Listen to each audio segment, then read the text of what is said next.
الحمد لله رب العالمين والصلاة والسلام على خاتم النبيين اما بعد فاعوذ بالله من الشیطان الرجیم بسم اللہ الرحمن الرحیم. پڑھیے الصلاة والسلام علیک یا رسول اللہ وعلى آلک واصحابک یا حبیب اللہ. الصلاة والسلام علیک یا نبی اللہ وعلی آلک واصحابک یا نور اللہ. درود پاک پڑھنے کے بے شمار فضائل و برکات ہیں. بہت ساری احادیث اور واقعات فضائل درود میں ملتے ہیں. آج انشاءاللہ ہم ایک بڑی خوبصورت حدیث پاک درود پاک کی فضیلت کے بارے میں سنیں گے. سرکار دو عالم صلی اللہ تعالی علیہ وسلم کا فرمان عالی شان ہے، من صلی علیہ صلاۃً واحدۃً صلی اللہ علیہ عشرہ. جس نے مجھ پر ایک بار درود پاک پڑھا رب کریم اس پر اپنی 10 رحمتیں نازل فرماتا ہے. فرمایا ومن صلی علیہ عشراً صلی اللہ علیہ مئۃ. جو مجھ پر 10 بار درود پاک پڑھے اللہ کریم اس پر اپنی 100 رحمتیں نازل فرماتا ہے. ومن صلی علیہ مئۃ صلی اللہ علیہ الفا. جو مجھ پر 100 بار درود پاک پڑھے اللہ اس پر 1000 رحمتیں نازل فرماتا ہے. Look at the beautiful multiplication. ایک درود پاک 10 رحمتیں، 10 درود پاک 100 رحمتیں، 100 درود پاک 1000 رحمتیں، ملٹیپلائی بائی 10 رحمتیں ہوتی جا رہی ہیں. ہم سب چاہتے ہیں سیکیور رہیں، سیف رہیں، بزنس پہ جائیں تو وہاں رحمت ہو، گھر والے پیچھے خیر سے رہیں. حالات بھی ایسے ہیں کہ ہم چاہ رہے ہوتے ہیں کہ سب چیزیں سیف اینڈ سیکیور رہیں، تو رحمت الہی جس پر برستی رہے گی کیسے انشاءاللہ وہ سیف رہے گا، کتنی برکتیں ملیں گی. تو the more you want to get the رحمت of اللہ سبحانہ و تعالیٰ the more you recite درود پاک. جتنی رحمتیں چاہیے آپ اتنا درود پاک پڑھتے جائیں، ملٹیپلیکیشن ہوتی جائے گی. مگر اس حدیث کا جو اگلا پارٹ ہے وہ اور خوبصورت ہے. اللہ کے حبیب علیہ السلام فرماتے ومن صلی علیہ الفن. جو مجھ پر 1000 بار درود پاک پڑھے زاحمت کتفہ کتفی علی باب الجنہ. آقا فرماتے ہیں جنت کے دروازے پر اس کا کاندھا میرے کاندھے سے چھو رہا ہوگا. یعنی ہم سب کی تمنا تو یہ ہے کہ پیارے آقا علیہ الصلوۃ والسلام کے پیچھے پیچھے جنت میں چلے جائیں، یہی ہمارے لیے بہت بڑی بات ہے. مگر کاندھے سے کاندھا کس کا ٹچ ہوتا ہے؟ امام صاحب اعلان کرتے ہیں نا، کاندھے سے کاندھا ملا لیں، صفے درست کر لیں. It means very next to me. بالکل جو میرے برابر میں ہوتا ہے نا، میرا کاندھا تو اس سے ٹچ ہوتا ہے. تو آقا کیا فرما رہے ہیں صلی اللہ تعالی علیہ وسلم 1000 بار درود پاک پڑھنے والے کا ڈور آف ہیون، جنت کے دروازے پر میرا کاندھا اس کے کاندھے سے چھو رہا ہوگا. کتنا کمال کا وظیفہ ہے. تو پلیز اپنی زندگی میں درود پاک کو شامل کیجئے. بہت سارے لوگ ملتے ہیں کہتے ہیں کوئی وظیفہ بتا دیں، کوئی سولوشن بتا دیں، کوئی اچھا سا وظیفہ بتا دیں. سچی بات پتہ کیا ہے؟ ہر درد کی دوا ہے صلی علی محمد. ہر درد کی دوا ہے صلی علی محمد. تعویذ ہر بلا ہے صلی علی محمد. اللہ کرے کہ ہم اس کو انڈرسٹینڈ کرنے والے بن جائیں اور ہماری زبان درود پاک سے تر رہے. آئیے مل کر محبت کے ساتھ با آواز بلند درود پاک پڑھ لیں. صلو علی الحبیب صلی اللہ تعالی علی محمد صلی اللہ علیہ وسلم. آج جو ہمارا موضوع ہے وہ بڑا کمال کا موضوع ہے اور ویری امپورٹنٹ ٹاپک ہے. اور لیکن اس ٹاپک کی طرف جانے سے پہلے میں one of the historical personality of اسلام، یعنی اسلام کی تاریخ کی ایک ایسی عظیم شخصیت کا میں نے ذکر کرنا ہے. پھر ہمیں اس سے انشاءاللہ سیکھنا بھی ہے. اور وہ شخصیت ہیں کہ سرکار دو عالم علیہ الصلوۃ والسلام کے بعد کائنات میں سب سے بڑا مرتبہ اگر کسی کا ہے تو وہ ان کا ہے. وہ کون ہے؟ وہ حضرت ابراہیم علیہ نبینا علیہ الصلوۃ والسلام ہے. ٹھیک ہے نا. کبھی کبھی تھوڑی سی کنفیوژن ہو جاتی ہے کہ افضل البشر بعد الانبیاء وہ کون ہے؟ حضرت ابوبکر صدیق رضی اللہ تعالیٰ عنہ. تو یاد رکھیے وہ انبیاء کے بعد افضل ہیں. لیکن اگر انبیاء کو بھی شامل کر لیا جائے تو پوری یونیورس میں، پوری کائنات میں اللہ کے حبیب جناب رسول اللہ صلی اللہ تعالی علیہ وسلم کے بعد جو دوسرے نمبر پر شخصیت آتی ہے جن کا مرتبہ سب سے بڑا ہے وہ حضرت ابراہیم علیہ نبینا علیہ الصلوۃ والسلام. حضرت ابراہیم کی ایک اور خوبصورت، بہت ساری انشاءاللہ باتیں سنیں گے ان کے بارے میں، مگر آپ جو ہے نا یہ وہ ہستی ہیں کہ چاروں آسمانی مذاہب میں آپ کا ادب ہے. اچھا ابراہیم جو آپ کا نام ہے اس کی وجہ تو بتاتا ہوں, لیکن آپ ابو الانبیاء بھی کہلاتے ہیں, یعنی آپ کے بعد جتنے نبی ہوئے وہ سب آپ کی اولاد سے ہوئے, اس لیے آپ انبیاء کے والد بھی کہلاتے ہیں. اچھا آپ کا نام جو ابراہیم ہے نا, آپ کے والد کا نام تارخ تھا, اور ابراہیم ایکچولی سریانی زبان کا لفظ ہے, اور اس کے معنی ہے ابن رحیم, یعنی مہربان باپ.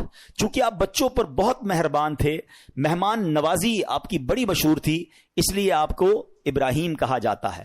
بعض لوگوں نے کہا کہ ابراہیم اصل میں ابرام تھا, جس کے معنی ہے بزرگ. چونکہ آپ بہت سے انبیاء کرام کے والد ہیں اور سارے دینوں میں آپ کی عزت ہے, حتیٰ کہ مشرکین عرب بھی آپ کی عظمت کرتے تھے, عزت کرتے تھے, اس لیے آپ کا نام ابراہیم ہوا. اچھا آپ کا ایک بڑا پیارا لقب ہے ابو الضیفان, یعنی مہمان نواز, بہت مہمان نواز. آپ کے بارے میں آتا ہے کہ آپ کا گھر سڑک کے کنارے پر تھا, جو بھی گزرتا آپ اس کو گھر لے آتے اور اس کی مہمان نوازی فرماتے. بلکہ مہمان نوازی کی ابتدا جو ہے وہ حضرت ابراہیم علیہ نبینا علیہ الصلوۃ والسلام نے کی ہے. اچھا پھر اسی طرح آپ کے بہت سارے زندگی میں ایسے ایسے واقعات ہوئے کہ جس کے بارے میں انشاءاللہ جب ہم سنیں گے تو ایمان تازہ ہو جائے گا. یاد رہے کہ کعبے کی تعمیر جو ہے وہ بھی حضرت ابراہیم علیہ نبینا علیہ الصلوۃ والسلام نے کی, اور اپنے بیٹے کے ساتھ مل کر کی, حضرت اسماعیل علیہ نبینا علیہ الصلوۃ والسلام کے ساتھ. یہ جو مقام ابراہیم ہے نا, یہ ایک ایسا معجزہ ہے. آپ کو پتا ہے مقام ابراہیم کو ٹائم کتنا ہو گیا ہے؟ علماء کہتے ہیں اپروکسیمیٹلی 5000 سال سے زیادہ عرصہ ہو چکا ہے. یہ جو باکس ہے نا مقام ابراہیم کے اوپر, یہ اب لگا ہے 200-500 سال پہلے یہ پتھر کھلے آسمان تلے پڑا ہوتا تھا. کھلے آسمان تلے ہزاروں بارشیں, ہزاروں آندھیاں, ہزاروں موسم تبدیل ہوئے, مگر کمال دیکھیں وہ پتھر میں حضرت ابراہیم کے قدموں کا نشان آج بھی ویسے ہی موجود ہے. یعنی اللہ نے نشانی کیسے باقی رکھی ہے. آپ ذرا سوچیں کہ 200-400 سال کسی عمارت کو چھوڑ دیں, وہ گر جاتی ہے, وہ ٹوٹ جاتی ہے. وہ پرانی عمارتیں کہاں چلتی ہے؟ 5000 ایئرز پرانا یہ پتھر ہے. اور اس مقام ابراہیم, یہ جنت سے آیا تھا پتھر. اور اس پتھر کی ایک اور خوبصورت بات, حضرت ابراہیم اس پتھر پہ کھڑے ہوتے تھے تو کعبے کی دیواریں تو بہت اونچی ہیں, تو فرمایا کہ جیسے جیسے کعبے کی دیوار اونچی ہوتی جاتی تھی نا, یہ پتھر بھی اونچا ہوتا جاتا تھا. آج کل جو ہماری سائنس نے لفٹیں بنائی ہیں نا, سنو, thousands years ago یہ پتھر کیا کام کرتا تھا؟ جب نیچے پتھر لگانا ہوتا تھا یہ پتھر نیچے آ جاتا تھا, جب اونچا پتھر لگانا پڑتا تھا یہ پتھر اونچا ہو جاتا تھا. تو اللہ کی قدرت کا ایسا نظارہ ہے, اور آج بھی مقام ابراہیم جو ہے سبحان اللہ وہ موجود ہے. ایک عشق والی بات بھی سن جاؤ, ٹھیک ہے؟ ہم اپنے بیان میں کچھ عقیدے کا بھی ذکر کر دیا کرتے ہیں, کوئی عشق رسول کی بات بھی کر لیتے ہیں. اس مقام پر نماز ادا کرنے کا, اپنی سجدہ گاہ بنانے کا قرآن حکم دیتا ہے, وَاتَّخِذُوا مِن مَّقَامِ إِبْرَاهِيمَ مُصَلًّى, اور ابراہیم کے کھڑے رہنے کی جگہ کو اپنی سجدہ گاہ بناؤ, اپنی مصلی بناؤ, یہاں نماز ادا کرو. اب مجھے بتائیے کہ جہاں حضرت ابراہیم موجود نہیں ہیں, ان کے قدموں کے نشان ہیں, اللہ اس کی عظمت کا ذکر قرآن میں کر رہا ہے, تو جہاں جس قبر انور میں, جس روضے میں خود مصطفیٰ کریم موجود ہیں, تو اس مدینے کی برکتوں کا عالم کیا ہوگا, اس روضہ رسول کا عالم کیا ہوگا, مسجد نبوی میں جا کے سجدوں کا عالم کیا ہوگا. تو آپ سوچئے کہ سبحان اللہ. اچھا پھر یہاں ایک اور بات سیکھنے کو مل رہی ہے, اللہ والے جہاں سے گزر جائیں, جہاں ٹچ کر دیں, جہاں وقت گزار لیں, وہ جگہ ایسی مقبول ہو جاتی ہے کہ وہاں جائیں تو جا کر دعائیں قبول ہونا شروع ہو جاتی ہیں. تو اگر آج کوئی مقدس مقام پر کسی اللہ کے ولی کے مزار پر جا کر اللہ سے دعا مانگ رہا ہے تو یہ رحمتوں کے نزول کی جگہ ہے, یہ قرآن سے ہمیں سیکھنے کو مل رہا ہے. Let's come to the topic. اب حضرت ابراہیم علیہ نبینا علیہ الصلوۃ والسلام جو ہے نا, وہ اتنی عظیم ہستی ہیں کہ آپ کے کچھ اسپیشلٹیز ہیں, ایکسکلوسیوٹی ہے, یعنی وہ صرف آپ کے ساتھ خاص ہیں. وہ چند باتیں عرض کرتا ہوں. حضرت ابراہیم علیہ الصلوۃ والسلام نبی پاک علیہ الصلوۃ والسلام کے بعد سب سے افضل ہیں. اسی طرح حضرت ابراہیم علیہ الصلوۃ والسلام اپنے بعد آنے والے سارے نبیوں کے والد بھی ہیں. اچھا اسی طرح آپ ہی کی یادگار حج کے ارکان ہیں, آپ ہی کعبہ شریف کی پہلی تعمیر کرنے والے ہیں. اس طرح جس پتھر پر کھڑے ہو کر آپ نے کعبے کو تعمیر کیا, اس پتھر پر اس کے قریب قیام اور سجدے ہونے لگ گئے, اور قیامت میں سب سے پہلے آپ ہی کو عمدہ لباس عطا ہوگا, آپ کے فوراً بعد جناب رسول اللہ صلی اللہ تعالی علیہ وسلم کو عطا ہوگا. تو یہ وہ مقام ہے حضرت ابراہیم علیہ نبینا علیہ الصلوۃ والسلام کا. اب آتے ہیں آپ کی زندگی کے بہت خوبصورت واقعات ہیں. میں نے کہا نا کہ آج چونکہ ٹاپک میرا توکل ہے تو میں ایک ہی واقعے کو روکوں پہ بات کروں گا, ورنہ حضرت ابراہیم کی سیرت ایسی سیرت ہے, میں نوجوانوں کو, ینگسٹرز کو, سب کو کہوں گا وی مسٹ ریڈ, کیونکہ آپ کی زندگی میں نمرود کی آگ کا واقعہ بھی ہے, آپ کی زندگی میں خانہ کعبہ کی تعمیر کا, اور کس طرح آپ اپنی زوجہ کو, اپنے بچے کو ایک بالکل لک و دک صحرا میں چھوڑ کر آ گئے. کیسا رب پر بھروسہ تھا کہ اللہ کی اطاعت میں دودھ پیتے بچے کو, حضرت اسماعیل کو چھوڑ کر آ گئے, مگر وہاں چھوڑنا پورے مکے شہر کی آبادی کا سبب بن گیا. اور پھر آپ ہی کی زندگی میں وہ واقعہ بھی ہے کہ جس میں کیا ہوا تھا کہ آپ علی نبینا علیہ الصلوۃ والسلام کے ساتھ جو کعبے کی تعمیر ہوئی, آپ علیہ الصلوۃ والسلام کے ساتھ بہت سارے ایسے واقعات, وہ پرندوں کا ذبح کرنا بھی ہے, آپ علیہ الصلوۃ والسلام کے بہت سارے معجزات ہیں جو سننے اور دیکھنے کے قابل ہیں. اور پھر آپ کو جب خواب میں حکم دیا گیا کہ اپنے بیٹے کو ذبح کرو, تو آپ نے اپنے بیٹے کو ذبح کرنے میں بھی کسر نہ چھوڑی. یہ اللہ کے کیسے بندے تھے,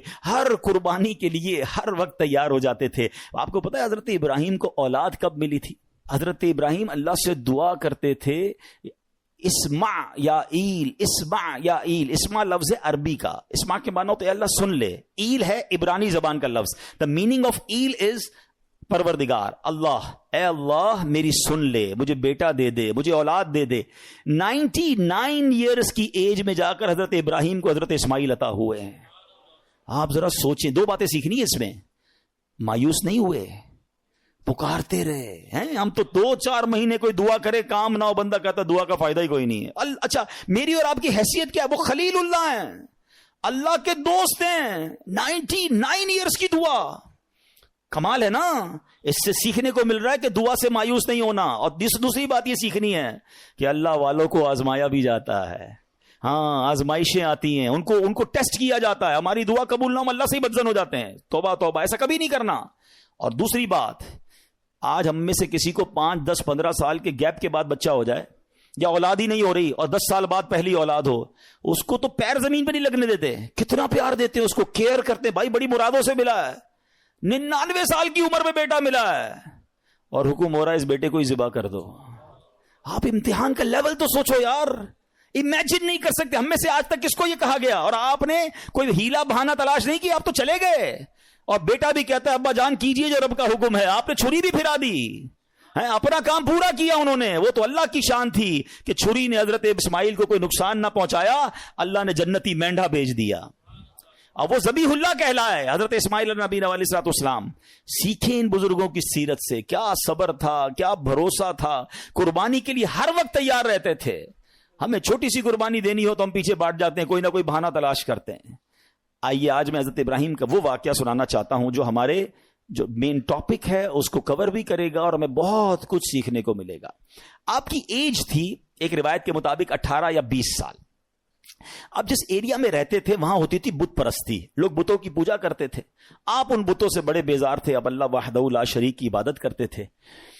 تو ہر سال اس علاقے میں, اس ولیج میں ایک میلہ ہوتا تھا. اس میں شراب پیتے تھے لوگ, ناچ گانے کرتے تھے, جو بھی ان کو خرافات کرنے ہوتے تھے. تو انہوں نے کہا کہ آپ بھی چلیں. حضرت ابراہیم کو بھی بلایا. آپ نے کہا میں نہیں جاتا. سارے گاؤں والے چلے گئے, آپ اکیلے اس گاؤں میں رہ گئے. آپ نے کہا یہ کدھر جاتے ہیں, بت خانے میں جا کر کیا کیا کرتے ہیں. آپ اس بت خانے کے اندر چلے گئے, جو بھی ان کا ٹیمپل کہہ لیں, مندر کہہ لیں. آپ اس کے اندر گئے, آپ نے دیکھا عجیب عجیب قسم کے بت بنے ہوئے ہیں, کوئی چھوٹا ہے کوئی بڑا ہے. آپ کو بڑا غصہ آیا, آپ نے کلاڑا لیا, کسی کا ہاتھ توڑا, کسی کا پیر توڑا, کسی کا ناک توڑا کہ یہ اس کی عبادت کرتے ہیں. اور جو سب سے بڑا بت تھا اس کے کاندھے پر کلاڑی رکھ کر آپ باہر آ گئے. جب وہ سارے لوگ شرابیں پی کر عیاشیاں کر کر واپس آئے تو جب اپنے ٹیمپل کے اندر گئے تو حیران ہو گئے کہ یہ بتوں کو کس نے توڑ دیا, ہمارے خداؤں کو کس نے ہاتھ پیر توڑ دیے. بڑا غضب, بڑا غصہ, ڈھونڈو کس نے کیا ہے. کہا ایک ہی نوجوان ہے جو ہمارے ساتھ نہیں چلا تھا, یہ اسی نے کیا ہوگا. حضرت ابراہیم علیہ نبینا علیہ الصلوۃ والسلام کو لائے اور کہا کہ یہ کس نے کیا ہے, آپ بتائیں.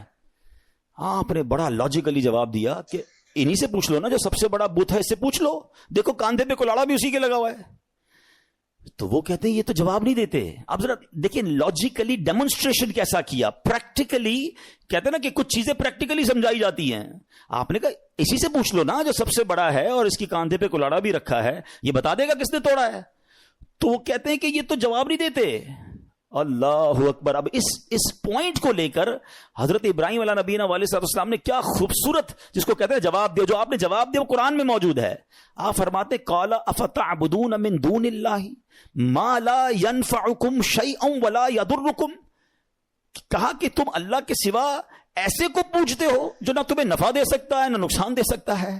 اف لکم, تف ہے تمہارے اوپر. ولما تعبدون من دون اللہ افلا تعقلون. کہتے ہیں تم ان بتوں کو اللہ کے سوا پوچھتے ہو, تف ہے تم پر, تمہارے اندر عقل نہیں ہے, تمہیں خود نہ نفع دے رہے ہیں نہ نقصان دے رہے ہیں. یعنی پریکٹیکل کر کے بتایا نا. مگر کہتے ہیں کہ جس کی آنکھوں پر پردہ پڑ جائے نا, اس کو آپ ایگزامپل بھی دے دیں, دلیل بھی دے دیں. آج بھی ایسے لوگ موجود ہیں, قرآن سے نکال کے دکھا دو, حدیث سے بتا دو, اس کو لاجیکلی سمجھا دو. جس کو نہیں ماننا میں نہ مانوں, اس کو نہیں ماننا. تو یہ شروع سے معاملہ ہے کہ کچھ لوگ نہیں مانتے. تو بہرحال اب اتنا زبردست ڈیمونسٹریشن تھا, ہونا کیا چاہیے تھا, توبہ کر لیتے کہ یار بات تو صحیح کر رہے ہیں, یہ بت اپنے آپ کو توڑ پھوڑ سے نہیں بچا سکے, ہمیں کیا بچائیں گے. مگر اینڈ آف دا ڈے کیا ہوا, ان ظالموں نے کیا کہا کہ اب ان کو پکڑ کر ان کو جلا دو. قرآن میں یہ الفاظ موجود ہیں, حرقوہ وانصروا آلہتکم ان کنتم فاعلین. ان کو جلا دو اور اپنے خداؤں کی مدد کرو اگر تمہیں کرنا ہے. اب ان ظالموں نے حضرت ابراہیم علیہ نبینا علیہ السلام کو پکڑ لیا, ان کو گرفتار کیا, اور اب پلان کیا تھا کہ اب آگ میں ڈالنا ہے. اچھا وہ کوئی چھوٹی موٹی آگ نہیں تھی, ایک بندے کو جلانے کے لیے بہت تھوڑی سی آگ بھی کافی تھی. انہوں نے دنیا کی ہائیسٹ فائر ایسٹنگوش کی, اتنی بڑی آگ لگائی کہ وہ ایریا نو فلائنگ زون بن گیا, پرندہ بھی اوپر سے نہیں گزر سکتا تھا, پرندہ گر جاتا تھا آگ کے اندر. اتنی خطرناک آگ. ٹھیک ہے, اچھا جب آگ لگ گئی تو اب ہوا کیا, آسمان اور زمین کی تمام مخلوقات نے اللہ کی بارگاہ میں عرض کرنا شروع کر دی کہ اے خداون تیرے خلیل آگ میں ڈالے جا رہے ہیں, اے اللہ ان کے سوا دنیا میں تیرا کوئی نام لینے والا نہیں ہے, عبادت تیری یہی کرتے ہیں, اللہ تمہیں اجازت دے کہ ہم ان کی مدد کریں. تو اللہ کریم نے کیا جواب ارشاد فرمایا کہ وہ میرے خلیل ہیں, میں ان کا معبود ہوں, اگر ابراہیم تم سے مدد طلب کریں تو کرو ان کی مدد. اب حضرت ابراہیم علیہ نبی علیہ السلام جو ہیں ان کے پاس ایک پانی کا فرشتہ آیا, کہتا حضور بس آرڈر کر دیں, اجازت دیں, ابھی بارش برساتا ہوں, بند ہو جائے گی. آپ فرماتے ہیں مجھے تمہاری مدد کی ضرورت نہیں ہے, میرا رب دیکھ رہا ہے, اگر وہ چاہے گا تو میری مدد کر دے گا, باقی مجھے تمہاری مدد کی حاجت نہیں ہے. اچھا اب کیا ہوا, ہوا کا فرشتہ آیا, کہتا ہے بس آرڈر کریں, ابھی ہوا چلے گی, یہ ساری آگ بجھ جائے گی, مجھے تمہاری مدد کی ضرورت نہیں ہے, میرا رب دیکھ رہا ہے, اگر وہ چاہے گا تو مدد کر دے گا. اچھا اب فرشتوں کو تو منع کر دیا, اب یہ فرماتے مجھ کو میرا اللہ کافی ہے, وہی بہترین کارساز ہے, جب چاہے گا میری مدد فرمائے گا, اس کی مرضی ہے, میں اس میں راضی ہوں. اچھا اب جب آگ میں ڈالا جانے لگا نا تو اب حضرت جبریل آئے, کہتے حضور اللہ سے تو عرض کر دیں, آپ ہماری مدد نہیں لے رہے, آپ اپنے رب سے تو کہیں نا کہ وہ آپ کی مدد کرے. آئے ہائے, جواب سنو حضرت ابراہیم کا, لیول آف یقین دیکھو. آپ فرماتے میرے حال کو وہ خوب جانتا ہے, وہ دیکھ رہا ہے نا, اسے معلوم ہے میں کس تکلیف میں ہوں, میں راضی ہوں, اگر اس نے مدد کرنی ہوگی تو وہ مدد کر دے گا. پنجابی شاعر نے ایک بہت خوبصورت شعر کہا ہے, اور یہ ایکچولی اس پورے واقعے کو بڑے خوبصورت انداز میں ڈیفائن کرتا ہے کہ جے سونا میرے دکھ وچ راضی, جے سونا میرے دکھ وچ راضی, میں سکھ نو چلے پاوا ہو. کہتے مجھے کیا کرنا ہے سکھ کا, اگر میرا رب میرے دکھ میں راضی ہے نا تو میں بھی اسی پہ راضی ہوں. یہ وہ لیول ہے جو اللہ والوں کو نصیب ہوتا ہے. آپ ان کے پاس اتھارٹی تھی, ایسا نہیں تھا بے بس تھے, آپ کو باندھ دیا گیا تھا, آپ کو آگ میں ڈالا جانا تھا, ان کے پاس اتھارٹی تھی, فرشتے آ رہے تھے, مگر آپ کہتے ہیں مجھے نہیں مدد کی ضرورت تمہاری, رب دیکھ رہا ہے نا, وہ کر دے گا مدد. اچھا ایج کیا ہے, 18 to 20 years, یہ کوئی بہت بڑی ایج نہیں تھی. اس ینگ ایج میں آپ کا لیول آف توکل اور لیول آف ٹرسٹ آن اللہ سبحانہ و تعالیٰ کیا تھا. اور اب کیا ہوا, اب آپ کو آگ میں پھینک دیا گیا. اچھا آپ آگ میں جو گئے تھے نا, آپ نے ایک دعا پڑھی تھی, لا الہ الا انت سبحانک لک الحمد ولک الملک لا شریک لک. اب جب آپ آگ کے شعلوں میں داخل ہوئے تو اب اللہ کریم کی طرف سے آگ کو آرڈر کیا دیا گیا. آپ نے نہیں مانگا, مگر رب کی طرف سے کیا آرڈر دیا گیا وہ بھی قرآن میں موجود ہے. اللہ فرماتا ہے قلنا یا نار کونی برداً وسلاما علی ابراہیم. رب فرماتا ہے ہم نے فرمایا اے آگ ہو جا ٹھنڈی اور سلامتی ابراہیم پر. علماء نے اس کی بھی تفسیر بیان کی کہ اگر اللہ کی طرف سے صرف یہ حکم ہوتا نا ٹھنڈی ہو جا تو حضرت ابراہیم کو ٹھنڈ لگنا شروع ہو جاتی, اتنی ٹھنڈی ہو جاتی. ہائے ہائے, اللہ نے انتظام بھی فرمایا تو کیسا فرمایا, ٹھنڈی بھی ہو جا سلامتی والی بھی ہو جا. اچھا آگ بجھی نہیں تھی, یہ بھی یاد رکھیے گا, آگ موجود تھی. ایسا نہیں ہوا کہ حضرت ابراہیم آگ میں گئے اور آگ بجھ گئی, چیپٹر کلوز. نہیں, آگ جل رہی ہے, حضرت ابراہیم اندر ہیں اس آگ میں. کتنی دیر رہی ہے پتا ہے آپ کو؟ کچھ سمجھتے ہیں 1 منٹ 2 منٹ 5 منٹ کے بعد باہر آ گئے. علماء فرماتے ہیں, مفسرین کہتے ہیں, بعض تفسیروں میں لکھا 7 days, 7 دن آگ کے اندر رہے. ایک تفسیر میں ہے 40 دن اور ایک تفسیر میں 50 days آگ میں رہے. یعنی وہ کافر جو باہر کھڑے تھے وہ تو سمجھے چیپٹر کلوز ہو گیا ہے, مگر جب آپ باہر آتے ہیں آپ کا بال بھی بھیکا نہیں ہوتا ہے. آگ کا کام چلانا ہے, مگر رب چاہے تو وہ آگ ہی حفاظت کرنے والی بن جاتی ہے. ہم اصل میں اسباب پر نظر رکھ رہے ہیں کہ یار یہ ہو جائے گا تو یہ ہو جائے گا, یہ ہو جائے گا تو یہ نقصان ہو جائے گا. یہ میں اور آپ سمجھ رہے ہیں, میرا رب چاہے تو وہ آگ کو گلزار بنا سکتا ہے. اس پورے واقعے پر شعراء نے بڑی کمال کی شاعری کی ہے. ایک بڑا کمال کا شعر ہے. اصل میں اس واقعے سے بہت ساری باتیں سیکھنے کو ملیں گی. ایک بات سیکھنے کو پتہ کیا مل رہی ہے, ہر چیز لاجک پر نہیں ہوتی ہے, ہر چیز عقل پر فیصلے نہیں کرنے ہوتے. ہمارے پاس کیلکولیٹر ہے نا, ہم زندگی کے بہت سارے فیصلے کیلکولیٹر پر کرتے ہیں. بعض اوقات لوگ زکوٰۃ دیتے نا, کہتے ہیں یار 10 کروڑ روپے ہیں, 25 لاکھ روپے زکوٰۃ نکل جائے گی, اوئے ہوئے یہ تو پیسے کم ہو جائیں گے, 9 کروڑ 75 لاکھ رہ جائیں گے. کیلکولیٹر کیا بتا رہا ہے, پیسے کم ہو جائیں گے. ایک میرا آپ کا کیلکولیٹر ہے, ایک رحمت کا کیلکولیٹر ہے. رحمت کا کیلکولیٹر کہتا ہے 2 اللہ کی راہ میں یہ بڑھیں گے. عقل کہتی کیسے بڑھیں گے بھائی, میں اگر اپنے جیب میں پیسے دے دوں گا اللہ کی راہ میں تو کمی ہوں گے نا. لاجک یہ کہتی ہے, رحمت کچھ اور کہتی ہے. ہر چیز عقل سے نہیں ہوتی ہے. کیا خوبصورت شعر ہے, بے خطر کود پڑا آتش نمرود میں عشق. یہ چھلانگ جو ہے نا عقل نے نہیں لگائی تھی, یہ عشق نے لگائی تھی. عقل تو کہہ رہی تھی جل جائیں گے, عشق کہتا ہے کود جاؤ, رب کا حکم ہے نا, رب کی رضا ہے. بے خطر کود پڑا آتش نمرود میں عشق, عقل تھی محو تماشائے لبے بام. ابھی عقل تو ابھی سوچ رہی تھی, عشق نے اپنا کام کر دیا. پنجابی کا ایک شعر ہے, عشق دے چلے ہی نمبر لے گئے. ہاں, عشق دے چلے ہی نمبر لے گئے, عقل مندہ ایویں عمرہ گالیاں. ہاں, بعض اوقات عشق والے بہت آگے بڑھ جاتے ہیں. اور شاعر مشرق نے کیا لکھا, کیا کمال کی بات. یقین کرے یہ شعر جو ہے نا, کاش یہ بات سمجھ آ جائے. ہمیں بعض اوقات لگتا ہے مسئلہ حل نہیں ہو رہا, پرابلم سالو نہیں ہو رہی, بڑی مشکل ہے, ایک ہی ریکوائرمنٹ ہے. شاعر مشرق لکھتے ہیں, اگر آج بھی ہو ابراہیم سا ایمان پیدا. کیا کنڈیشن ہے, لیول آف ایمان اگر وہ ہو جائے نا, توکل, ٹرسٹ, اگر آج بھی ہو ابراہیم سا ایمان پیدا, آگ کر سکتی ہے انداز گلستان پیدا. آج بھی آگ گلزار بنے گی, آج بھی آپ کی پرابلم سالو ہوگی. بس ایمان وہ چاہیے, لیول وہ چاہیے جو حضرت ابراہیم علیہ نبینا علیہ الصلوۃ والسلام کو عطا کیا گیا. تو اس واقعے سے اللہ کی رضا پر راضی رہنا, مشکلوں پر صبر کرنا اور امتحان پر اپنے آپ کو اسٹیڈ فاسٹ رکھنا, یہ ہمیں قرآن سکھا رہا ہے. اور اے میرے پیارے اسلامی بھائیوں, آج کل ہمارا بہت بڑا مسئلہ کہ ٹرسٹ ڈیفیسٹ ہے. ہمیں دنیا والوں پر بھروسہ ہے, ہمیں رب پر بھروسہ نہیں ہے. ہم سب پر بھروسہ کرتے ہیں, ہم رب پر بھروسہ نہیں کرتے. ہماری جو ہے نا اللہ سے دوستی کمزور ہو گئی ہے. ہمیں لگتا ہے نہیں یار یہ مسئلہ کیسے حل, جب تک یہ بندہ نہیں ملے گا نا, جب تک یہ فون نہیں کرے گا, جب تک اس سے میرا کانٹیکٹ ڈیولپ نہیں ہوگا, میرا کاروبار ہی نہیں بڑھے گا, میرا مسئلہ ہی حل نہیں ہوگا. یہ ہماری بھول ہے. میں آپ کو کچھ انشاءاللہ حدیثیں سناتا ہوں, پھر اس ٹاپک پہ مزید بات کرتے ہیں کہ اللہ کے حبیب علیہ الصلوۃ والسلام کیا فرماتے ہیں. اللہ کے نبی علیہ الصلوۃ والسلام فرماتے ہیں, یہ جو یہ توکل ہے نا, اس کے بارے میں آپ فرماتے ہیں کہ اگر تم ایسا توکل کرو کہ جیسا توکل کرنے کا حق ہے, تو اللہ کریم تمہیں ایسے عطا فرمائے گا جیسے پرندوں کو روزی عطا فرماتا ہے. اب یہ اتنے سارے پرندے ہیں, ان کی روزی کا انتظام کیا ہے. اتنا کمال کا یہ اسٹڈی اگر آپ کریں, اور حدیث میں آیا نا کہ اللہ ایسے روزی دے گا جیسے پرندوں کو دیتا ہے. کبھی بھی آپ کے گھر میں بھی کوئی پرندہ ہو, آپ نے اس کے گھونسلے میں دیکھا کوئی چھوٹی سی اس نے کبڈ بنائی ہوئی ہو اور 2-4 دن کا چارہ جمع کیا ہو, کسی پرندے کے پاس دیکھا ہے؟ نہیں. اس کا مطلب یہ ہوا کہ 800 ارب پرندے اپروکسیمیٹلی ڈیلی صبح گھر سے نکلتے ہیں, اپنے درختوں سے اڑتے ہیں, اور جب شام واپس آتے ہیں ان سب کو اللہ پاک روزی دے چکا ہوتا ہے. توکل کا لیول دیکھیں نا, توکل ہے نا, ان کو کل کا جمع ہی نہیں کر رہا.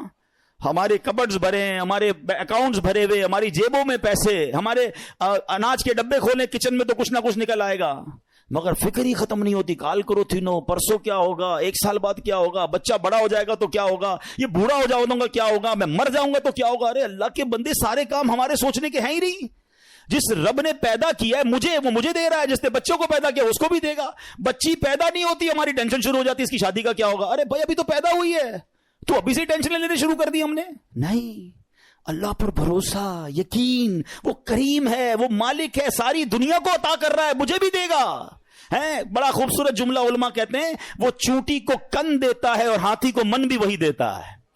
ہاتھی کی خوراک دیکھیے, وہ منو کھاتا ہے, چونٹی ذرہ کھاتی ہے, وہ ذرے چونٹی کو ذرہ بھی پہنچا دیتا ہے اور ہاتھی کو منو بھی پہنچا دیتا ہے.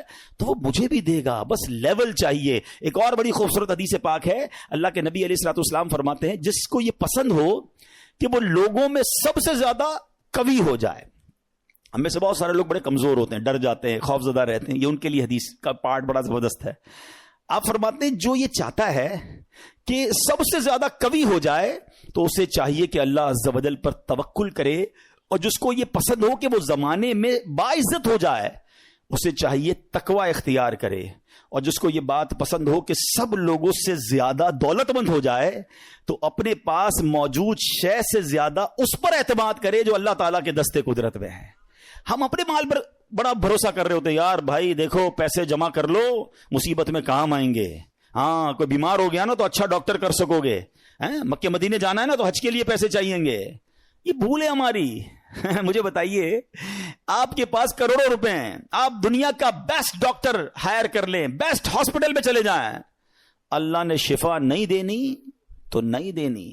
ہاں مجھے کووڈ کا زمانہ یاد آ گیا, پیسے کم تھے لوگوں کے پاس, منتیں کر رہے تھے کہ ہاسپٹل میں کمرہ مل جائے, بیسٹ کمرہ لے لیا, سلنڈر لے لیا, بڑی سورسیں لگتی تھی. مجھے یاد ہے اچھی طرح, مجھے دبئی سے کال آئی تھی, بہت اچھے ہمارے دوست ہیں, اللہ نے ان کو بہت نوازا ہے, بہت نوازا, اور مطلب وہ بندہ ایسا کہ پورا ہاسپٹل خرید سکتا ہے.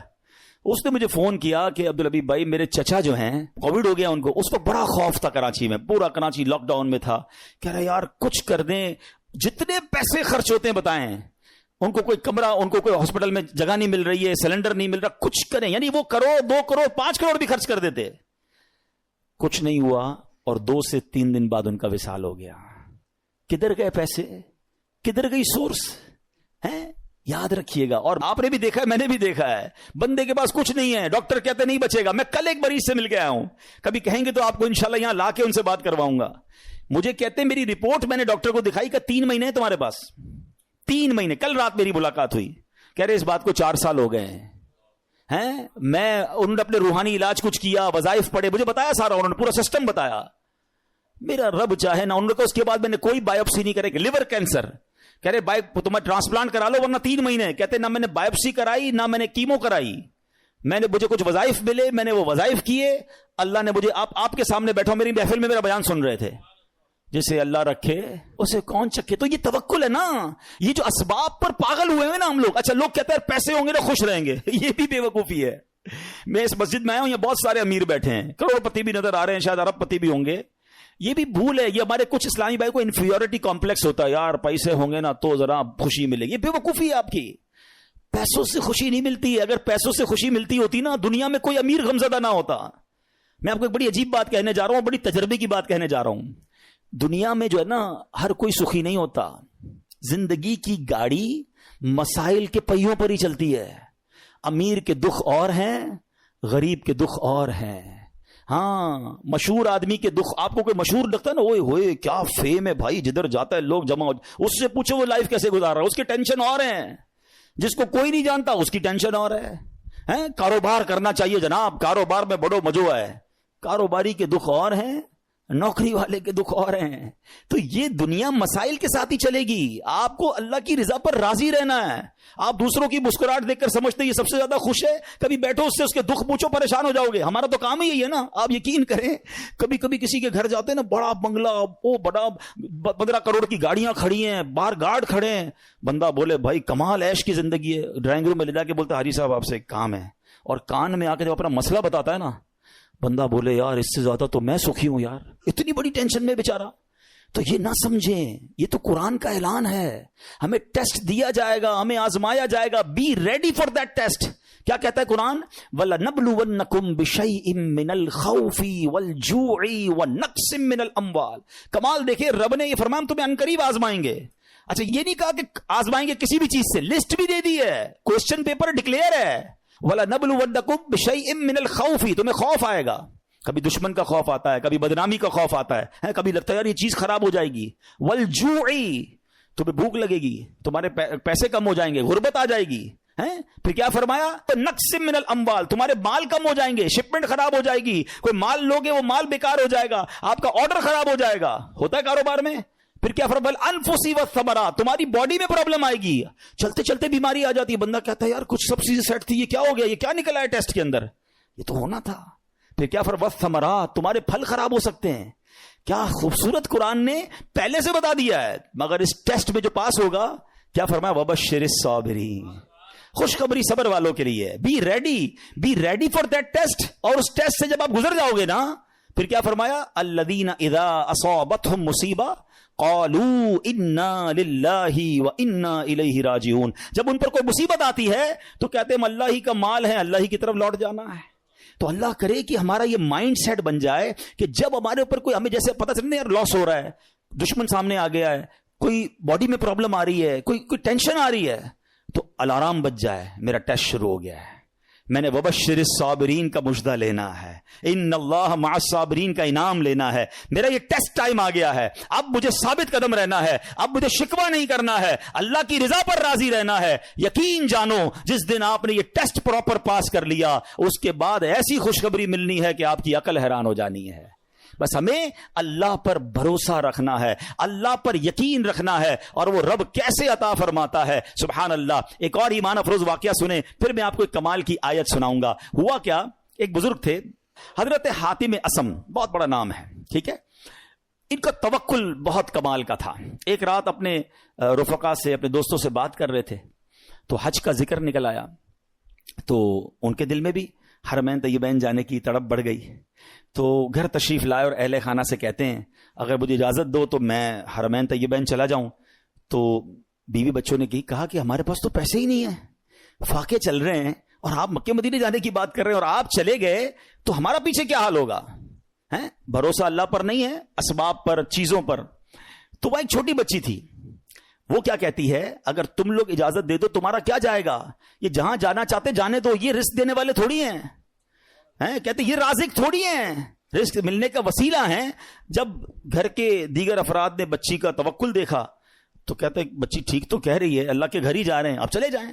حضرت کو اجازت دے دی گھر والوں نے، آپ حج پر روانہ ہو گئے. اب صبح ہوئی تو آپ کی جیسے ہی حج کی خبر پھیلی تو آپ کے پڑوسی آ گئے، کہ یہ آپ نے کیا کیا. اس بچی کو برا بھلا کہنے لگے کہ آپ کو اجازت نہیں دینی چاہیے تھی، آپ کے ابو چلے گئے، آپ کے کھانے پینے کے مسائل ہیں. اچھا پہلے ایسا تو نہیں تھا کہ 15-20 دن 40 دن کا حج تھا، کئی مہینوں کا ٹریول ہوتا تھا، جاتے تھے آتے تھے، آلموسٹ 4 to 6 months، ہو سکتا ہے سال کا سفر ہو.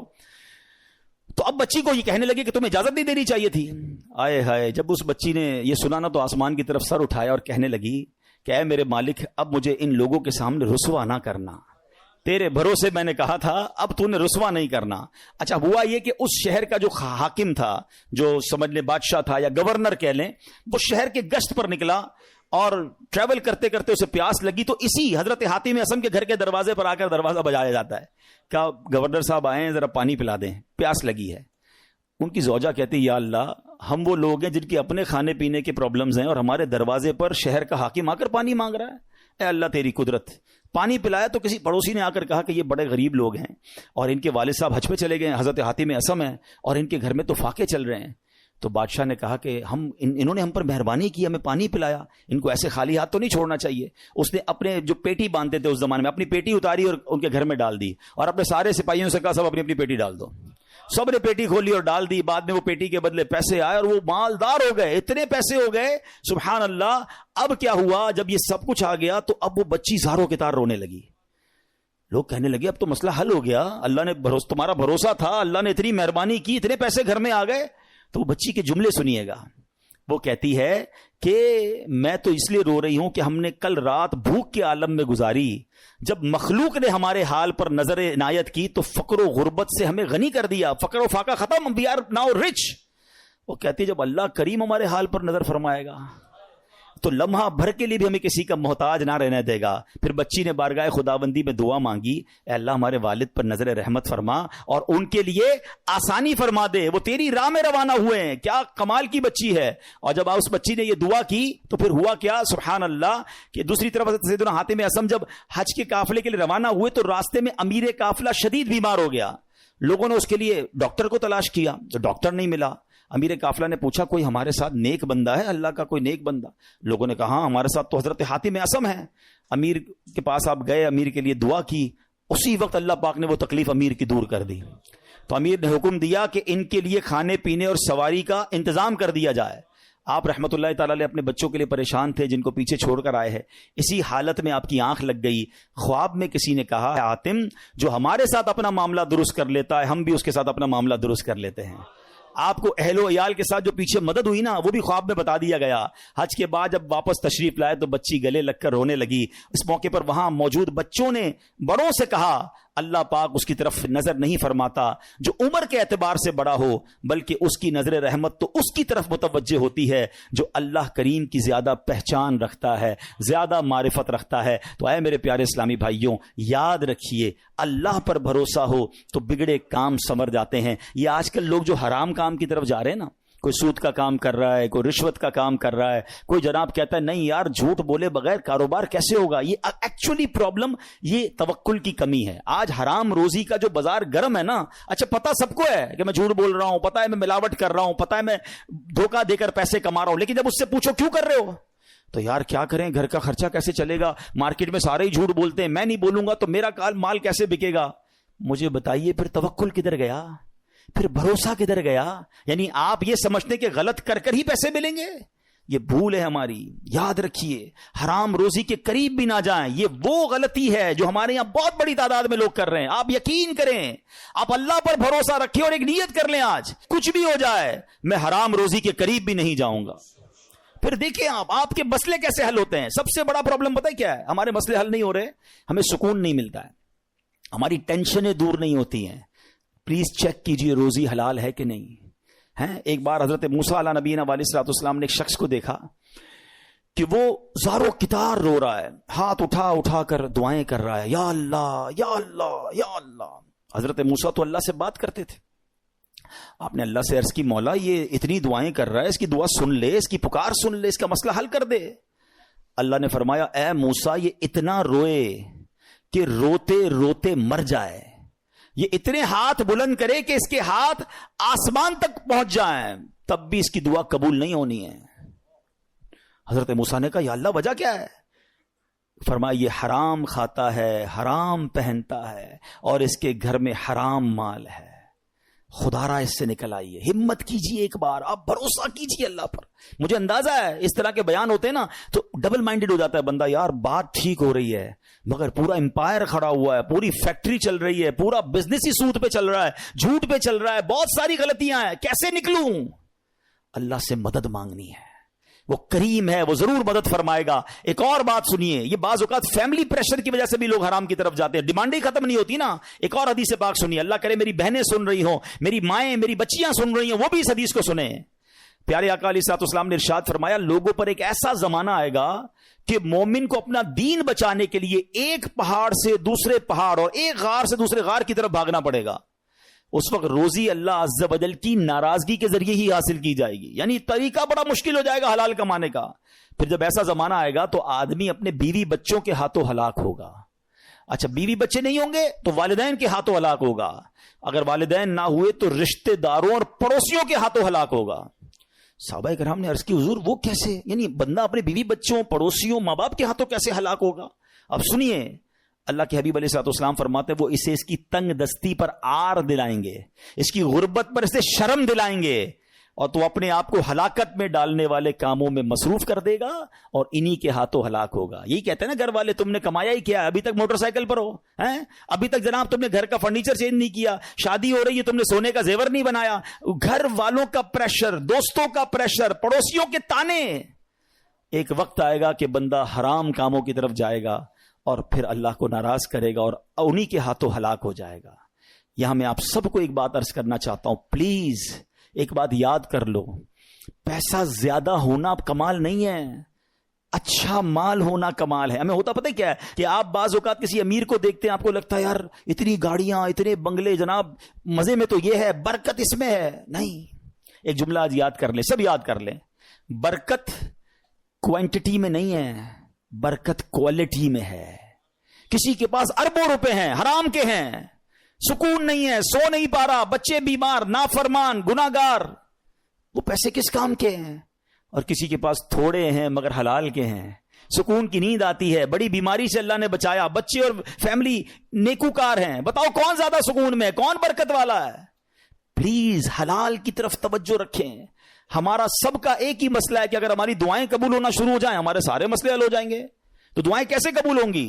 ایک سوال کیا گیا پیارے آقا علیہ الصلوۃ والسلام کی بارگاہ میں, حضور, اور سوال کرنے والے عشرہ مبشرہ میں سے صحابی ہیں, حضرت سعد بن ابی وقاص رضی اللہ تعالیٰ عنہ. کوسچن کتنا پیارا ہے, کہتے حضور میں مستجاب الدعوات بننا چاہتا ہوں. مستجاب الدعوات کس کو کہتے ہیں؟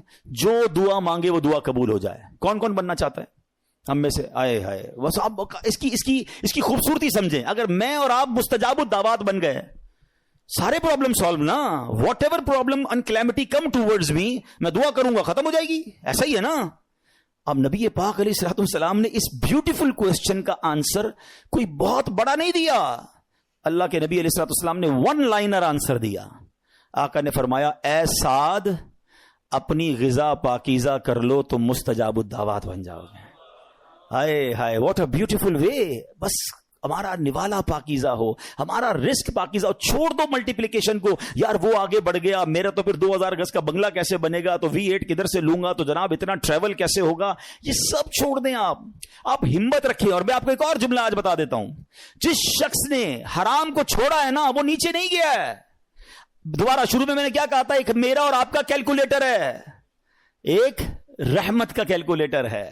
آپ مجھے ایک بات کا جواب دیں. میں نے کئی بار یہ واقعہ بیان کیا, چلو میں اس کو شارٹ کر دیتا ہوں. ایک مبلغ کو ایک بندہ ملا اور کہتا ہے, جناب میں آپ کا بیان سنا اور مجھے ذہن بن گیا حرام چھوڑنے کا. یورپ کی بات ہے. وہ کہتے ہیں میرے اسٹور پہ شراب بکتی ہے, اور بھی سامان بیچتا ہوں, لیکن شراب بھی بیچتا ہوں. میں شراب بیچنا چھوڑوں گا, پیسے ہی پورے نہیں ہوں گے, کرایہ ہی نہیں نکلے گا, بچوں کا کیا ہوگا. تو اس مبلغ نے اس بندے کو یہ کہا, جو میں آپ سب کو اور میرے ویورز کو بھی کہنا چاہتا ہوں, کہ یار ایک بات بتاؤ, تم حرام کما رہے ہو؟ کہتا ہے ہاں. اللہ دے رہا ہے, روزی مل رہی ہے؟ کہا مل رہی ہے. تم حلال کماؤ گے تو کیا وہ روزی بند کر دے گا؟ مجھے بتائیں نا, رزق دینے والا کون ہے, رازق کون ہے؟ میں اللہ کی نافرمانی کروں وہ دے رہا ہے, اور مجھے ڈر یہ ہے کہ میں اس کو راضی کروں گا اور وہ بند کر دے گا. یا تو روزی دینے والا کوئی اور ہوتا تو سمجھ آتی بات کہ بھائی عبادت اللہ کی کروں گا, وہ بندہ ناراض ہو جائے گا. جب روزی دینے والا رب ہے, میرا ایمان ہے, عقیدہ ہے, اس کا مطلب یا تو وہ ایمان کمزور ہے, اور اگر وہ توکل مل گیا تو یہ ڈیفینیٹلی ہوگا کہ آپ اللہ کی ناراضی چھوڑیں, آپ کو اندازہ نہیں ہوگا کہاں سے روزی آنا شروع ہو جائے گی. ہوا کیا پتہ, سنیں, یہ میں آپ کو پریکٹیکل واقعہ بتا رہا ہوں. 1 یا 1.5 سال بعد اسی مبلغ کی اسی نوجوان سے پھر یورپ میں ملاقات ہوئی. وہ نوجوان ڈھونڈتا ہوا آیا, کہتا ہے میں یاد ہوں آپ کو؟ کہتے یار کچھ یاد تو آ رہا ہے, آپ سے ملاقات ہوئی تھی. کہا میں وہی ہوں جس نے آپ سے وعدہ کیا تھا میں شراب نہیں بیچوں گا.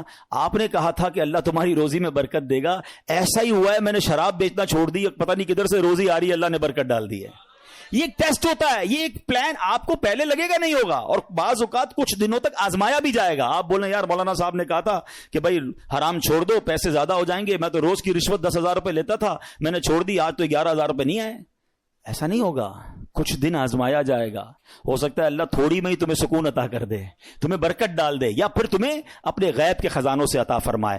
اب میں آخر ایک آیت, اس بیان کو اینڈ کرتے ہوئے, ایک ایسی آیت ہے ایسا دلاسا دیتی ہے، اور اتنی پریکٹیکل قرآن کی آیت ہے. یقین کریں جب پھنس جاؤ نا، اس آیت کو اللہ کرے آپ یاد کر لیں، میں ریفرنس دے دیتا ہوں، آپ ایسا کریں کہ ریفرنس نوٹ کر لیں، اپنے موبائل میں نوٹ کر لیں، پھر خود قرآن پاک سے نکال لیجئے گا. ون آف مائی فیوریٹ آیت آف قرآن پاک. آئے ہائے ہائے، کیا دلاسا دیتی ہے. پارہ نمبر 28 ہے، سورہ الطلاق ہے، آیت نمبر 2 اور 3. ٹھیک ہے، یہ آیت آپ اس کو یاد کر لو، اس کا ترجمہ یاد کر لو، جب بھی ٹینشن میں ہو نا آپ یہ آیت دہرا لو. اب آیت سنیں کیا ہے، پورا فارمولا اللہ نے قرآن میں دے دیا ہے. اللہ فرماتا ہے وَمَن يَتَّقِ اللَّهَ يَجْعَل لَّهُ مَخْرَجًا. جو اللہ سے ڈرے اللہ اس کے لیے نجات کا راستہ نکالے گا، اس کو ایگزٹ ڈور ملے گا. پھر کیا فرمایا، وَيَرْزُقْهُ مِنْ حَيْثُ لَا يَحْتَسِبْ. اللہ ادھر سے روزی دے گا جدھر تمہارا گمان بھی نہیں ہوگا. اچھا اب اس کو تھوڑا پریکٹیکلی کرتے ہیں. ٹھیک ہے، یہ سفید داڑھی والے بزرگ بیٹھے ہیں، مور دین 50 ایئرز جتنے بیٹھے ہیں نا، میں نے کبھی آپ سے بات نہیں کی ہوگی اس موضوع پر، مگر آج میں بہت عجیب سا دعویٰ کرنے جا رہا ہوں. جتنے یہاں 50 سال سے بڑی عمر کے بیٹھے یا 45 سے پلس ہے نا، اب میں جو جملہ کہنے جا رہا ہوں آپ سب سے پوچھ لیجئے گا. آپ کی زندگی میں ایک بار کم از کم، اس سے زیادہ بھی ہو سکتا ہے، ایک بار ایسا ضرور ہوا ہوگا کہ آپ کو لگا ہوگا یار بس اب ختم، پھنس گئے بھائی، بڑا معاملہ آ گیا ہے، اب نہیں نکل سکتا، ادھر سے نکلوں گا کیسے. اور آپ ایسے نکلے ہوگے کہ آج جب آپ سوچتے تو آپ حیران ہیں یار میں اس پرابلم سے نکلا کیسے. کیلکولیٹر کہتا تھا قرضہ بہت ہو گیا ہے، نقصان بڑا ہو گیا ہے، پیسے پھنس گئے، کہیں کوئی پیسوں کا معاملہ ہوا ہوگا، کوئی بیماری کا معاملہ ہوا ہوگا، کوئی فیملی پرابلم ہوا ہوگا. مگر آج سوچتا ہوں تو حیران ہو جاتا ہوں. ایسا ہوا ہے سب کے، کئی لوگوں کے سر ہل رہے ہیں. اس کا مطلب کیا ہے، جو اللہ سے ڈرے اللہ اس کے لیے نجات کا راستہ نکالتا ہے. وَيَرْزُقْهُ مِنْ حَيْثُ لَا يَحْتَسِبْ. اللہ ادھر سے روزی دیتا ہے جدھر تمہارا گمان بھی نہیں ہوتا. جو لوگ اس بھروسے سے ہٹ جاتے نا، دیکھیں واٹ از دا کانسیکوینسز.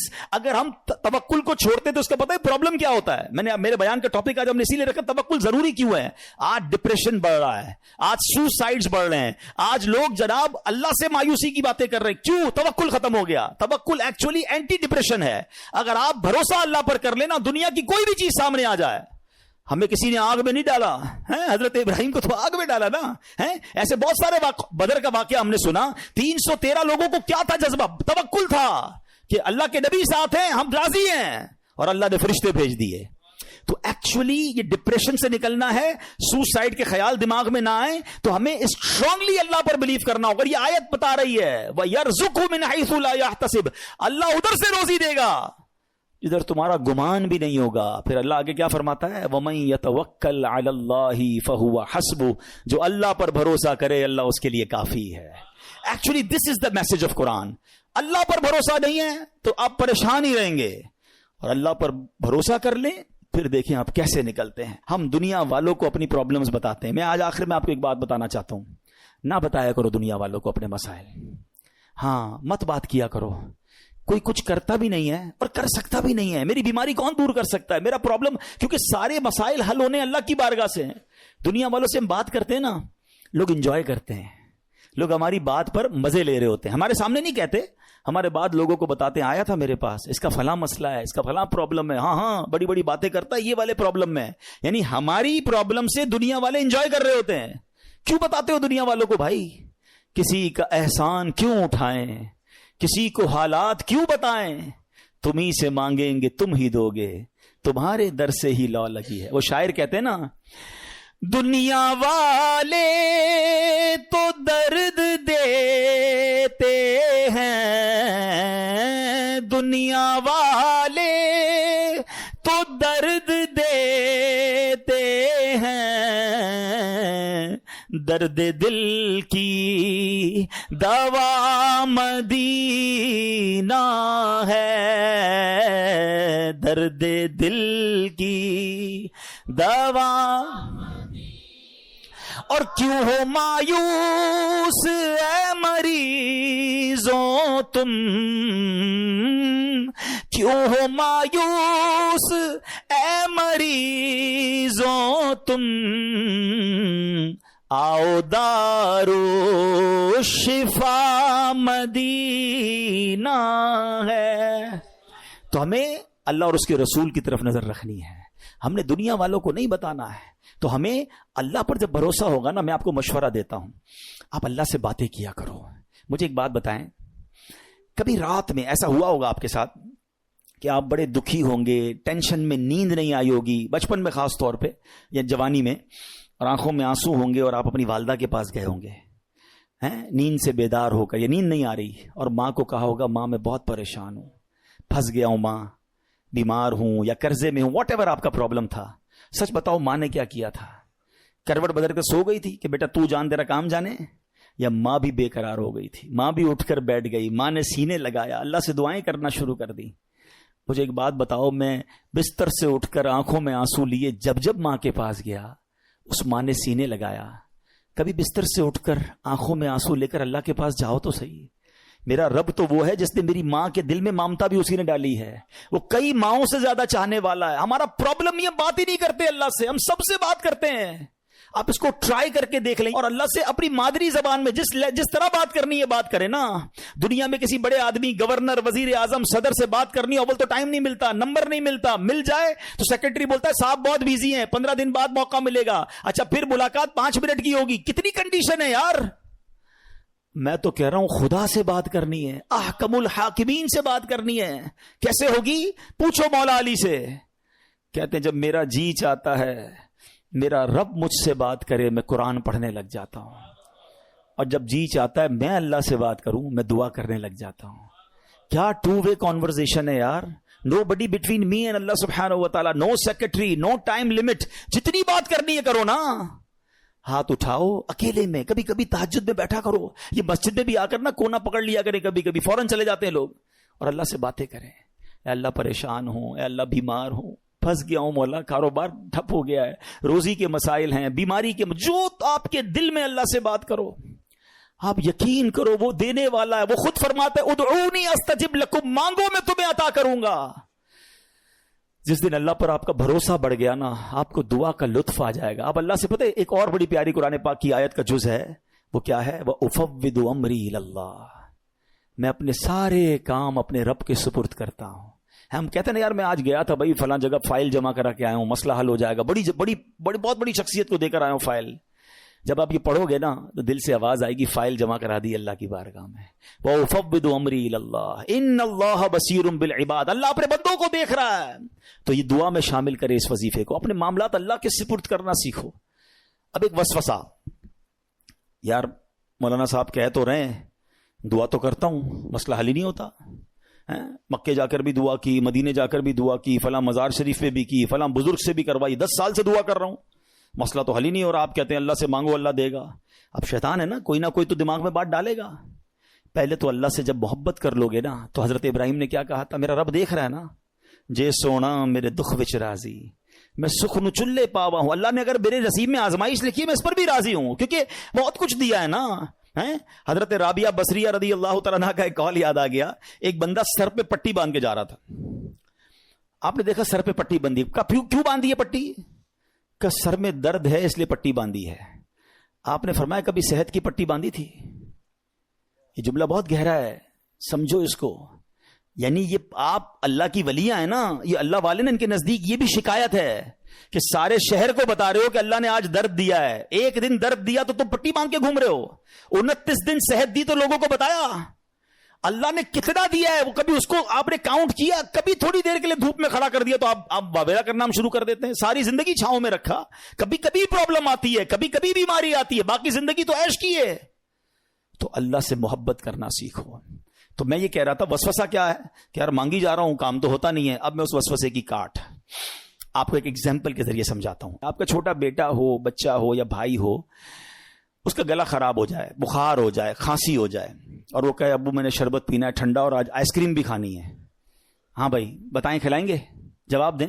نہیں کھلائیں. اچھا رو رہا ہے, گر گڑا رہا ہے, نہیں میں نے کھانی ہے, آج میں کھا کے رہوں گا, آپ کھلا دیں گے؟ اچھا آپ بھی نہیں کھلائیں گے. رو رہا ہے پھر بھی نہیں کھلائیں گے؟ نہیں کھلائیں گے. اچھا اب آپ کا ایک دوست ساتھ بیٹھا ہے, کہے گا یار کتنے ظالم ابو ہو, بچہ رو رہا ہے کھلا دو آئس کریم, کیا ہو گیا؟ آپ کیا رپلائی دیں گے؟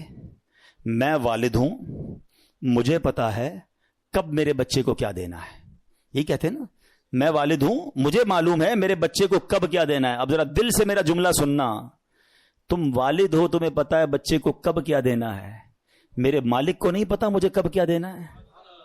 میں رو رہا ہوں, میں گر گڑا رہا ہوں, میں ادھر جا رہا ہوں, میں ادھر جا رہا ہوں, میں سب سے دعائیں کروا رہا ہوں, نہیں ہو رہا میرا مسئلہ حل. ارے مان لو نا یہ میرے لیے بہتر ہے, میرا رب نہیں کر رہا یہ میرے لیے بہتر ہے, میرے ماں باپ میرے لیے برا نہیں سوچتے, تو وہ خالق اگر اس کو یہی منظور ہے تو یہی میرے لیے بہتر ہوگا. کاش یہ جس دن یہ توکل کا لیول مل گیا, آپ کو کبھی کسی پرابلم میں ٹینشن نہیں ہوگی, کام ہو گیا تب بھی راضی رہو گے, نہیں ہوا جب بھی راضی رہو گے کہ میرے رب نے نہیں کیا نا, یہی میرے لیے. میں نہیں سمجھ پا رہا, مجھے نہیں, بچوں کو کہاں سمجھ آتی ہے, وہ کہتے ہیں ابو اچھے نہیں ہیں, امی اچھی نہیں ہے, مجھے نہیں دے رہی چیز. ابو امی کو پتا ہے کیوں روک رہے ہیں. ارے میری آپ کی عقل اتنی, ہمیں یہ سمجھ ہے کہ بچے کو کب کیا دینا ہے کیا نہیں دینا. جس نے کائنات بنائی اسے نہیں پتا مجھے کب کیا دینا ہے کیا نہیں دینا. کچھ لوگوں کو مال علماء کہتے ہیں اس لیے نہیں دیا جاتا کہ وہ امیر ہو جائیں گے تو نافرمان ہو جائیں گے, ایمان سے ہاتھ دھو بیٹھیں گے. کچھ لوگوں کو غریب اس لیے نہیں بنایا جاتا کہ وہ غریب ہوں گے تو فقر و فاقہ کی وجہ سے اسلام سے چلے جائیں گے. اللہ کی دین ہے, اللہ کی مرضی ہے, وَتُعِزُّ مَن تَشَاءُ وَتُذِلُّ مَن تَشَاءُ. میں اور آپ ہوتے کون ہیں اعتراض کرنے والے کہ اس کو امیر کیوں بنایا, اس کو غریب کیوں بنایا, اس کو لمبا کیوں بنایا, اس کو چھوٹا کیوں بنایا. ارے رب کی مرضی, وہ خالق اور مالک ہے, ہم بندے ہیں, ہمارا کام ماننا ہے, ہمیں اس سے محبت کرنا ہے, ہمیں اس پر بھروسہ کرنا ہے. خدا کی قسم اگر آج میں اور آپ توکل کو پالیں زندگی گزارنا آسان ہو جائے گا. تو آج کے بیان میں یہ پیغام لے کر جاؤ کہ میں نے سب سے زیادہ اگر کسی سے محبت کرنی ہے تو اپنے مالک سے کرنی ہے, کیونکہ اس نے سب سے زیادہ عطائیں مجھے دی ہیں. ارے میں جب پیدا نہیں ہوا تھا, جب سے مجھے نواز رہا ہے, میں ماں کے پیٹ میں تھا, اس نے میرے ہاتھ پیر سلامت رکھے, مجھے لنگڑا پیدا نہیں کیا, مجھے بغیر ہاتھ کے پیدا نہیں کیا. کہ بچے نابینا پیدا نہیں ہوتے, کیا دل کے سوراخ والے بچے پیدا نہیں ہوتے. میرے رب نے مجھے پورا پیدا فرمایا. اور سنو کس دور میں پیدا کیا. میں 5,000 سال پہلے بھی پیدا ہو سکتا تھا, میں کسی اور نبی کا بھی امتی بن سکتا تھا. میرے رب نے بن مانگے مجھے میرے نبی کا امتی بنا دیا. یہ اس امت میں بنایا جس امت میں داخل ہونے کے لیے انبیاء تمنا کیا کرتے. یا رسول اللہ,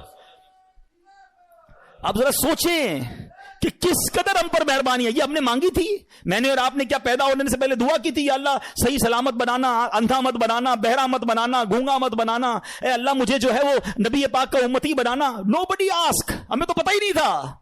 ہم کسی غیر مسلم ماں باپ کے گھر میں بھی پیدا ہو سکتے تھے, نہیں ہوتے بچے پیدا کرسچنز کے گھر میں, جیوز کے گھر میں, ہندوؤں کے گھر میں. کتنی مہربانی کی میرے مولا نے, مجھے مسلمان ماں باپ دے دیے. میرے کانوں نے سب سے پہلی آواز اذان کی سنی. اللہ کی مہربانی نہیں ہے. کوئی بھجن سنتا ہے, کوئی پتہ نہیں کدھر کیا کیا گھنٹے سنتا ہے. میرے اللہ نے مجھے اس گھر میں پیدا کیا, میرے ماں باپ نے سب سے پہلے میرے کان میں اذان سنائی. اس مہربانی کا شکریہ ادا نہیں کرو گے کیا؟ اس پر اطمینان نہیں؟ کتنی مہربانیاں گنواؤں. ذرا تھوڑی دیر کے لیے سارے میرے بھائی آنکھیں بند کریں, آنکھیں بند کریں جلدی سے. اب کھول دیں. کیا نظر آ رہا تھا؟ کچھ بھی نہیں, اندھیرا نظر آ رہا تھا نا. یہ تھوڑی دیر سیکنڈ جو اندھیرا آپ کے سامنے تھا نا, نابینا کی زندگی میں ساری زندگی اندھیرا ہوتا ہے. میں اور آپ ساری زندگی سجدہ کریں نا تو کم ہے کہ اللہ نے آنکھیں دی ہیں. کبھی سوچو وہ نابینا زندگی کیسے گزارتا ہے, نہ بچوں کو دیکھ سکتا ہے, نہ فیملی کو دیکھ سکتا ہے. عید کے دنوں میں بچے آتے ہوں گے, ابو دیکھو کیسے کپڑے پہنے, وہ بیچارہ اپنے بچوں کو بھی نہیں دیکھ سکتا. ہم نے کب شکر ادا کیا یار, اللہ تو نے آنکھیں دی, سلامت دی, اندھا نہیں بنایا. یہ تو ایک نعمت کی بات کر رہا ہوں, کتنی نعمتیں گنواؤں. ناشکری, شکوے, کمپلین, آلویز کمپلین. محبت کرو اپنے رب سے. ارے بہت دیا ہے, بہت. اور سچی بات یہ, جتنا گناہگار ہوں نا, جتنا بڑا نافرمان ہوں, نافرمانوں کو کون دیتا ہے؟ آپ جاب سے فائر کر دیتے ہو, آپ کی بات نہ مانے امپلائی فارغ, بچہ بے نافرمان گھر سے نکال دیتے ہو. میں تو کتنا بڑا نافرمان ہوں, مگر روز دیے جا رہا ہے, روز دیے جا رہا ہے, کوئی نعمت واپس نہیں لے رہا. اور ہم اللہ سے ہی شکوہ کرتے ہیں, اللہ پر ہی بھروسہ نہیں کرتے. آج سیکھ کے جانا ہے, آج بدل کے جانا ہے, آج اپنے رب سے محبت کا درس لے کے جانا ہے. مجھے کسی سے اتنا پیار نہیں کرنا ہے جتنا مجھے اپنے رب سے پیار کرنا ہے. وہ بڑا کریم ہے. یقین کرو, جب رب سے بندہ محبت کر لیتا ہے نا, جب اللہ پر بھروسہ کر لیتا ہے, وَمَن يَتَوَكَّلْ عَلَى اللَّهِ فَهُوَ حَسْبُهُ, قرآن میں اس کا اعلان ہے, اللہ اس کے لیے کافی ہے.